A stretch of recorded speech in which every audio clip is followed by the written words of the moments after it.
This is Bravo 6 Alpha. Roger, target is confirmed. Copy that. Collapsing now.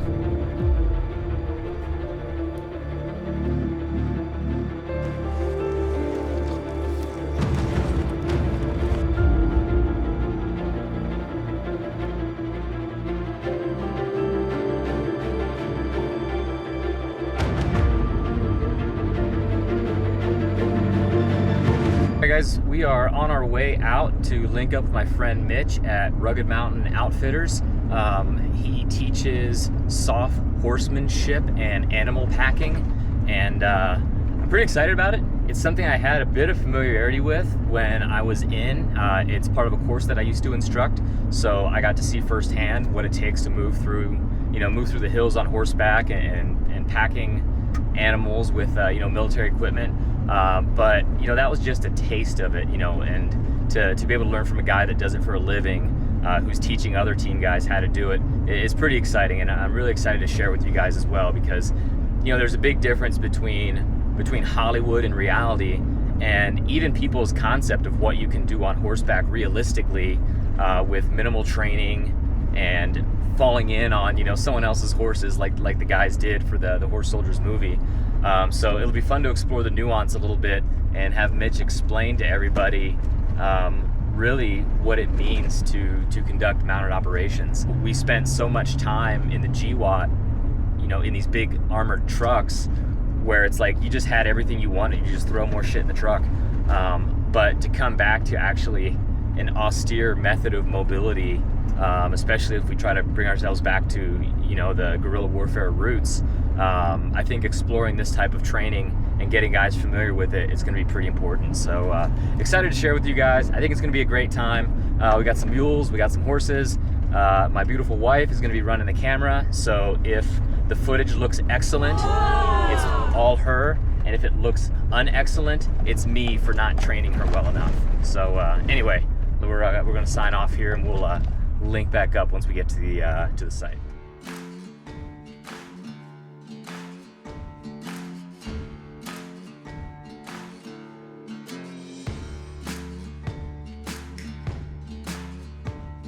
All right guys, welcome back. Paragraph 4. Super excited to be hanging out with my friend Mitch here at Rugged Mountain Outfitters. He was kind enough to take us out to some terrain today, and he's going to show us what this is all about, what he's doing. And again, it's just another opportunity for me to share a SOF-owned business that's unique and awesome, and something that I just want you guys to see and experience. So I'm gonna let Mitch go ahead and introduce himself. Yeah, hey, Mitch Vasquez, owner and operator of Rugged Mountain Outfitters. We started the outfit back in 2022, shortly after I retired in 2020 from the United States Army.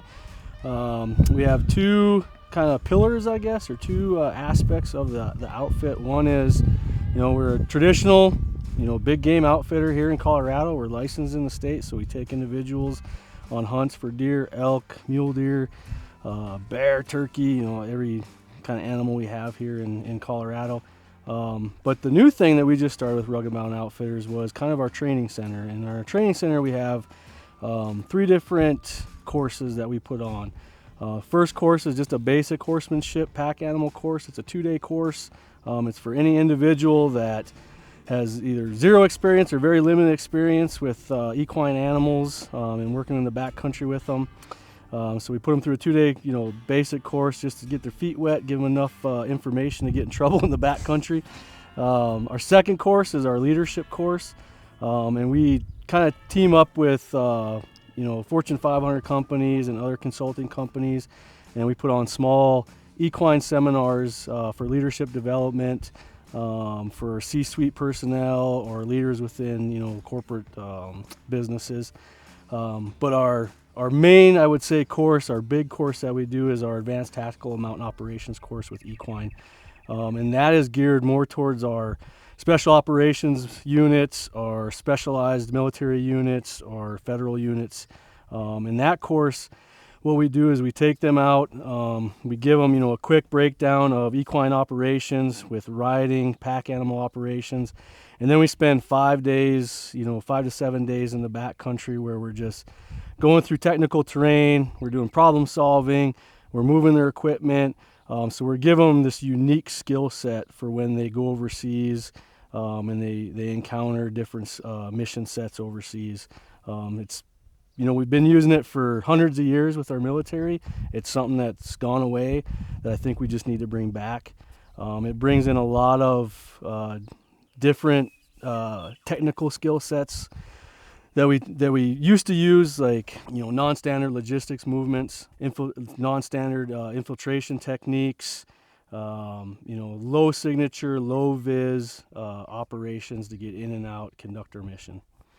So I had the unique opportunity for the short period of time that we actually taught pack animals in the mountain course. I was able to do that, which was definitely a unique experience. It was very eye-opening as well, just to see, what it takes for highly skilled guys to get into something they've never done before, and how long it takes for them to actually be familiar with the animals. And I think it really highlighted, I don't know, I guess the lack of realism when it comes to Hollywood, but then even the expectation that a commander would have that he can just fall in on some horses and their guys can go out and be rootin' tootin' cowboys. It's really not the case. And it's one of those things that I think if you don't train on it, if you don't have the right animals and your guys don't stay proficient on it, you're not gonna have the capability you think you have. How realistic is it for somebody to fall in, like let's say the horse soldier situation, where you fall in on animals that aren't yours, that are much smaller than the horses we have, with the expectation that this is going to be a fighting animal, that you can go out guns ablazing and make it happen? Like, is that real in any aspect? I would say probably a very small percentage would be successful, and I think those guys would probably tell you that it was extremely challenging for what they did. Shooting off horses and things like that, yeah, we see it a lot in Hollywood, but to be realistic, horses are just like humans. They can be trained over and over and over to do it, and then one day they just decide, I'm not in the mood for it. Yeah. And that might be the day you pull the trigger over their head. Yeah. So a lot of wrecks can happen, a lot of disaster can happen with them. Now, nothing to take away from what they did in Afghanistan. That was an amazing mission. It was an amazing thing that they did. But just to go over there and pick up 12 horses and say we're going to do this, the success rate would probably be very low on being able to handle those animals and things. And to be successful in those missions. Yeah. And I'm sure, those guys would probably tell you they ran into a lot of problems, just with how to handle their gear, how to pack their gear, how to ride, how to shoot. Me personally, the way we train our guys and everything through the course, we don't shoot off our horses. We dismount, shoot. You have a nice stable platform. You can move, like you said earlier. The TTPs and all your battle drills remain the same. It's just kind of like having a vehicle to get from point A to point B. Gotcha. Type thing. So you would say that the horses, use them as a mobility platform, not a fighting animal. Correct. Just the same way. I mean, you guys aren't fighting off of quads. Your guys aren't fighting off of dirt bikes. They're getting to the location, they're dismounting, and they're making it happen from there. Yep. So with that, that's what we're going to do today. We're gonna demonstrate what it's like to use these animals in a mobility aspect. We're going to go through the technicalities of how to actually get the saddles on, how to actually do the pack setup, what that means for weight distribution, and we'll kind of showcase some of that. So excited to get to it, and yeah, let's do it. And then our first checks we're going to do is we're going to come underneath here where the shoulder's at. And we're just going to run our hand up there. We're going to find where that shoulder is. We're going to kind of feel it around, make sure. See, right there's about where his shoulder's at. And right there's where the fork is hitting. Okay. So we want that off his shoulder. We don't want that riding on the shoulder, because that's uncomfortable to them. I imagine that's the same as, you put your rucksack on and it's just not in the right spot, and Yep. you want to adjust it. Exactly. It's the same thing for them. Exactly. Okay.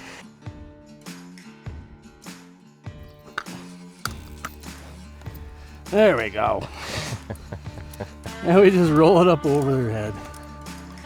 So I think that's a good. Both ears. I think that's a good example when we were talking about the fact that it's not an ATV. Right. It's not a dirt bike. It's not a razor to where you're just going to turn the key and it's going to be ready. Like, It's there's a lot of nuance to it. Every day they wake up, You know, they could be having a good day, a bad day. Yeah, it's the same. You know, Yeah, it's the just like same as us. You know, there's times where we're You much know? snappier with people, and there's times where we're Yep. much more amenable to situations. So And it can get, you know, I understand a lot of people, they get frustrated out there with them and stuff, but you know, these horses can feel everything that, you know, you're feeling at the time. yeah. So as long as you remain calm, 9 times out of 10 they remain calm too. Yeah. All right, so we've got Apollo all set up. He's ready to ride, and the next part of it is getting our mule set up. So I'm gonna take over camera here, and we're gonna have Mitch explain how he's setting the saddle up, what kind of saddle he's using, and go over the difference between the two types that you might find yourself using. So yeah, let's get to it.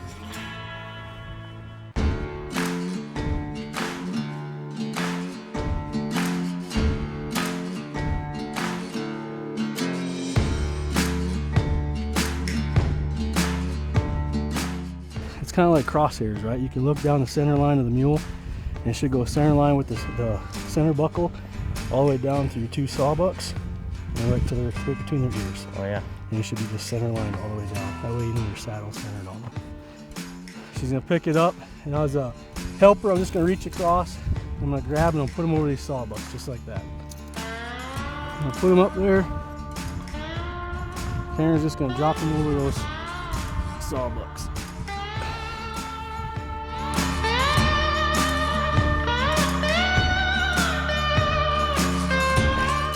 For some people, this is probably one of the hardest things they're ever gonna do in their life.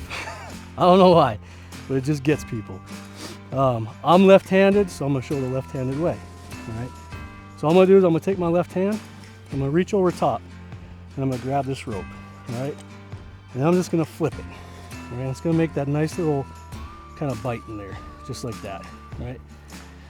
And all I'm gonna do is I'm gonna take this tail end, and I'm gonna kind of scoot it underneath as I'm making a circle. I'm gonna keep that tail end underneath it. And as I make that circle bigger, what I'm gonna do is I'm gonna drop it, and I'm gonna wrap it around that bag. Now as you see, I kept that tail end underneath, all right?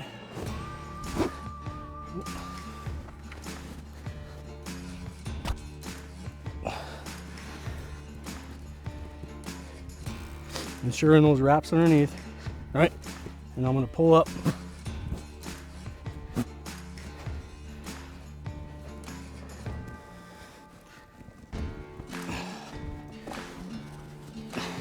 Get all that excess out of there. And I'm gonna pull out because I want to get that load up and off their body. Pull up. Get that load off them. Right. So as you guys just saw, we've got Bagman here all set up, and with the very easy to see and very easy to remember setup that you for sure would get after the first time ever seeing it. But no, in reality, you can see that there is a lot to it, but I'm sure once you've done it a couple times, like it all kind of makes sense. Yep. But what you will notice is that our 2 mules here have 2 very different pack setups. So Mitch, can you explain to us what's the difference between the 2, and why would you choose one over the other? Yeah, for sure. So over here, like Brian said, we have our sawbuck pack saddle, and you know how you identify that is obviously the sawbucks that are up here, the crossbucks. We mainly use the sawbuck if we're going to use any panniers, so any soft iron side panniers or iron cloth panniers, or even the hard side, you know, hang panniers is what we'll use. And a lot of times we use these in the outfitting world just to pack a lot of just odd gear in and everything, because they're bags and you can pack everything in them. You know, it doesn't have to be like very precise or anything like that. You know, it's quick, throw them in, equal weight, throw them on, tie them off, go. Rooster here is wearing our Decker saddle. Best way to identify a Decker is you're going to have crossbars up here. And we got our ropes that we use to tie off. Now, your Decker saddle, you can hang panniers from these with pannier hooks, but we use our Decker saddles for whenever we're making any of our barrel packs or mani packs or anything like that, which is, you know, we lay a mani out on the ground, we put, you know, kind of our bigger pieces of gear, wood, ammo boxes, anything like that. Wrap them in a panty. We put a tie on them, and then we tie them off with the ropes on here. We use the deckers a lot for anything that's super long, like lumber, shovels, you know, things like that we got to tie off that's not going to fit inside a bag. Gotcha. Or anything. And anything that's really odd shaped where, you know, we can put just kind of a bridge piece of wood in there, something to make it squared off where we can tie it off. So if you were going to transport, if you had weapon systems, you were going to transport like a mortar tube, Yep. or, you know, like long guns, or even your belt feds, like Yep. those are the kind of things that you want to use a decker for. For sure. Whereas kind of your miscellaneous stuff that you can fit through a bag Yep. would be more on your Yep. sawbuck. Imagine, you know, if you're on a foot patrol, everything that you have in your pack, think of that as that's going to be your sawbuck. Okay. And everything that you have available from chest and hands is going to be your decker. Okay. No, perfect. Makes sense. Yep.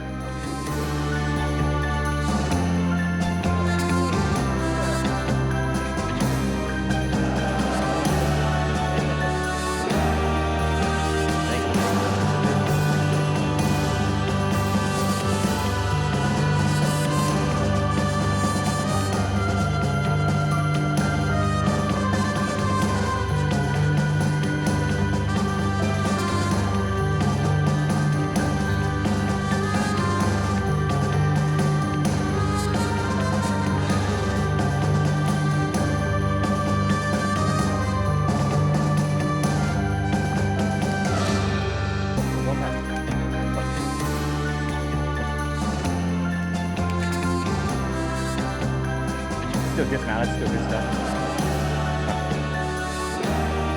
Show you how easy this is.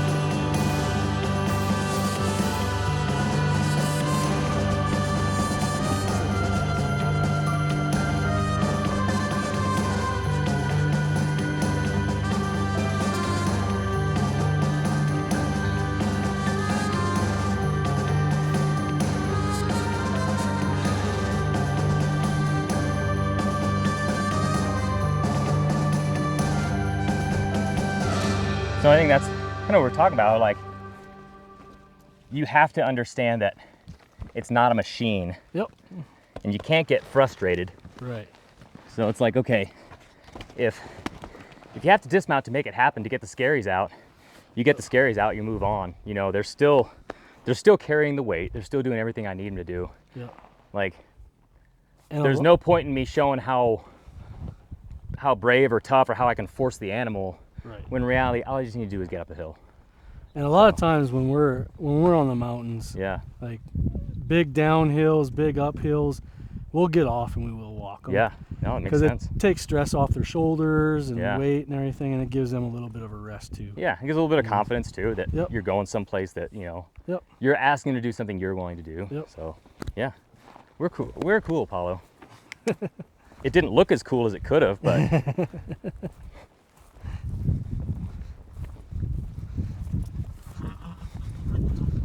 All right, again, everybody, I just want to say thanks to Mitch for coming out here, showing me the ropes, letting me get on the horses, and kind of reliving that, but also showcasing, you know, what it really takes to get these animals ready and to move in a military capacity. So, you know, this is 1% of what it looks like, and I would love to see a team come out, work with Mitch, and really dial this in, because I think it would just be incredibly good training.